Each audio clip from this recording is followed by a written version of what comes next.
Ladies and gentlemen, how are you doing? You're in a spot of bother, aren't you? At least if you're sensible enough to watch this channel, you know what's coming, okay? The people of Britain are being led by a gang of incompetent mutants, and the worst of which is our innumerate, illiterate, brain-dead simpleton of a Chancellor, Rachel Reeves. She's a spastic. Yes, she is, my closely shorn co-presenter. Anyway, back on August 6th, I'm sure you're all aware of the story, the BBC published this. Reeves must raise taxes to cover a £41 billion gap, which they arrived at in only, 11 months? Aye. Massive public sector pay rises, which they're just going to demand more of, and driving investment, small and medium-sized businesses, millionaires and billionaires and anybody else with more money than a wayward tinker, they've all left. They've all left. So you might think at least they've come up with a cunning plan to plug this gap. You might think that, if you're an idiot. Today's big story on the BBC, what are Rachel Reeves' options on property tax? It says Chancellor Reeves has got some big decisions to make ahead of the budget in November. Economists say she's on track to break her own rules on government borrowing unless she can find billions to make up the difference between the amount being spent on public services and generated through taxes. And she can't do that because they're in thrall to the backbenchers, who are all greedy socialist types who aren't interested in cutting and being responsible. No, they're interested in spending like a degenerate gambler after 8 pints in a particularly flashy casino, all right? So you're knackered.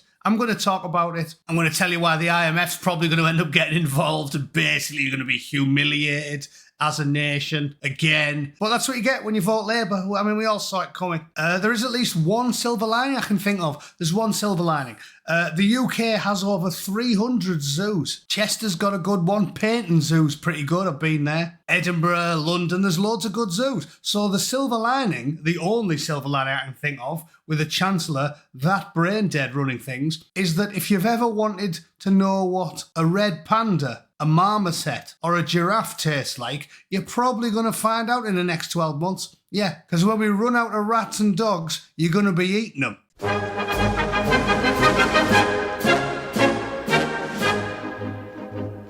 Right then, we didn't see this coming 20 miles away, did we? I haven't been using the Romper Stomper clip for the last 12 months because the Chancellor's clever. I mean, this hasn't snuck up on anyone, has it? Experts say the IMF's going to end up bailing us out, and I can't see how they're wrong. Anyway, let's read the story while we've still got electricity. The first one, from the 6th of August, was all about how it's actually more than 41 billion. Rachel's borrowing rules meant they were on track to miss the target by £41.2 billion. Not a trivial amount of money. It recommended a moderate but sustained increase in taxes, including reform of the council tax system to make up the shortfall, and Prime Minister Sir Keir Starmer did not explicitly answer a question about whether taxes would rise in the upcoming budget. So, yeah, taxes are going to rise. Yeah, suck on it. He's such a liar. The only way he can not lie is to not answer at all. Asked during a visit to a school in Buckinghamshire whether he disagreed with Nessa's assessment that tax rises would be needed, the Prime Minister said, "Some of the figures that are being put out are not the figures that I recognise." Yeah, because you aren't particularly good at maths either, mate. You're also a natural-born liar, so I wouldn't believe that either. He said, "In the autumn, we'll set our budget, but we'll focus on making sure that people feel better off." How's he going to do that? How's he going to do that? Gold plate your toilet? What ingenious plans are you going to come up with? They've got no money. They are fiscally irresponsible because they're in thrall to a dangerous, a toxic ideology. He's a Fabian. The ideology hasn't changed in a century. It's boring old low IQ socialism, and it is the death knell for societies. Everyone that tries it goes bankrupt because nobody wants to work for nout, and human beings, especially bad-tempered men, chippy bastards that we are, would rather starve than pull our pudding out working for nothing, especially when they import people and give them everything for free. Would you be happy going to work on a building site? Let's say you live in a council estate and you have to get up at 6 o'clock in the morning when it's pissing down and go and carry bricks on a building site.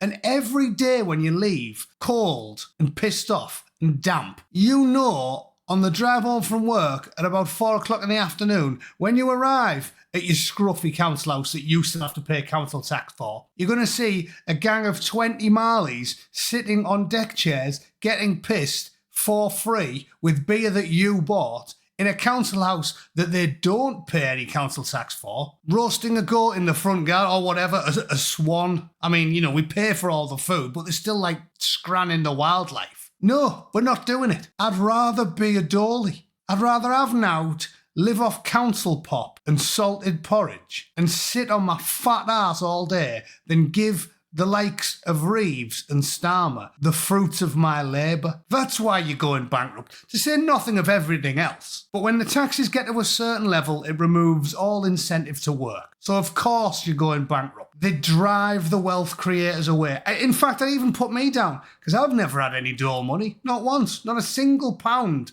has ever been paid into my account that I didn't do some work for. So what do you think I did? Up sticks and pissed off to somewhere else. Don't worry though. I left and they replaced me with 700,000 swarthy kiddie fiddlers. So, I mean, it's not all bad news, is it? And now on to today's story. What are Rachel Reeves' options? I'm going to love reading the mental gymnastics the BBC is going to have to go through to try and somehow defend the thick as whale spunk Chancellor. To fill the gap, reports have suggested the government is considering shaking up stamp duty and other property taxes, having repeatedly ruled out raising income tax, employee national insurance or VAT. These changes could raise billions, but also come with a range of downsides.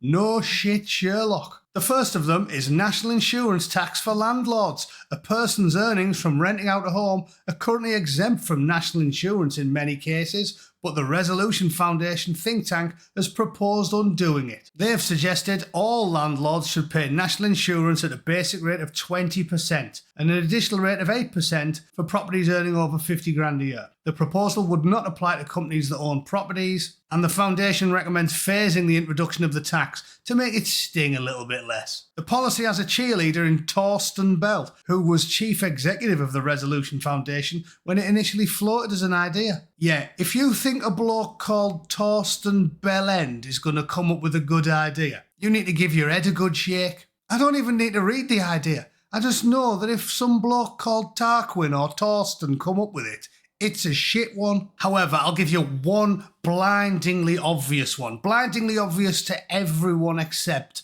a Labour minister, all right? This won't cost the landlords anything. Not a penny. All they have to do is put the rent up and cover any shortcomings. So guess who that's going to suck for? You, renter. And if that doesn't work out, because you can't afford it, so you have to go and be a crusty hobo instead, all they do is stick some illegal immigrants in there. The government will then pay the landlord, and whoa, hang on a sec. That's more government spending, isn't it?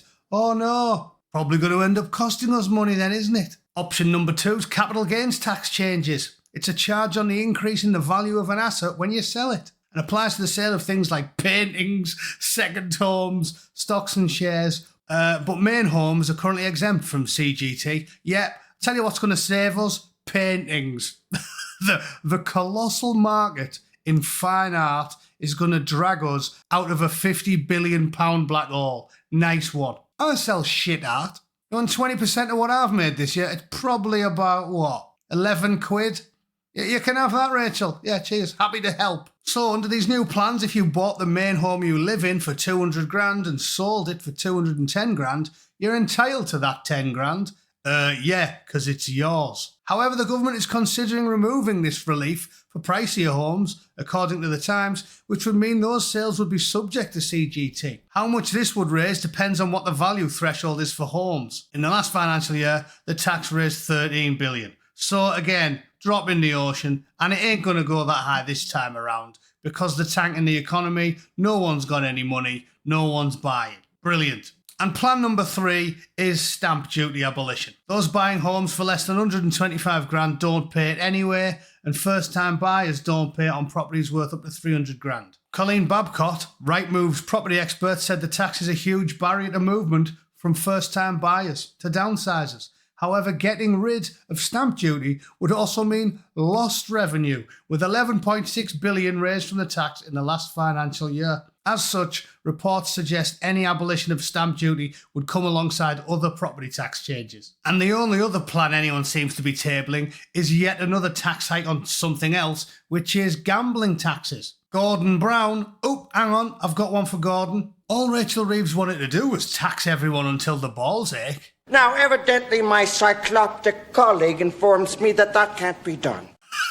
The Scottish Cyclops is back on the scene as well. And lo and behold, his ingenious plan is to tax gamblers. Again, it's all a drop in the ocean. It's ludicrous. They haven't got a Scooby-Doo, these people. Right, let's just sum up, okay? You're totally knackered. You're totally knackered. The socialists are in thrall to the backbenchers and the unions, most importantly. So you can't save money. You can't.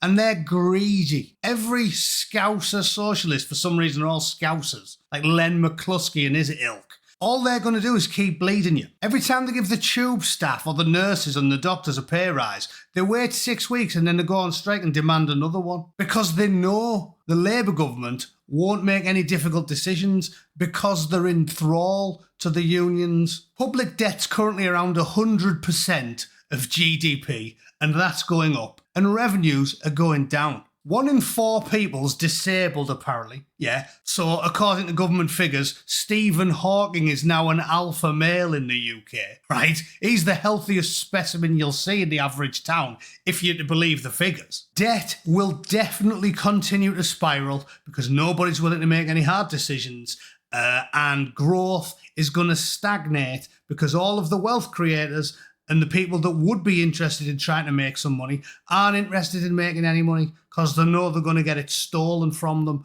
by a hostile state so they can give it to Len McCluskey. Lots of optimistic knobheads on the BBC are saying, no, the IMF won't need to get involved. They will. I keep telling you this. Where do you see it getting better? I said the same with the immigration crisis 5 years ago.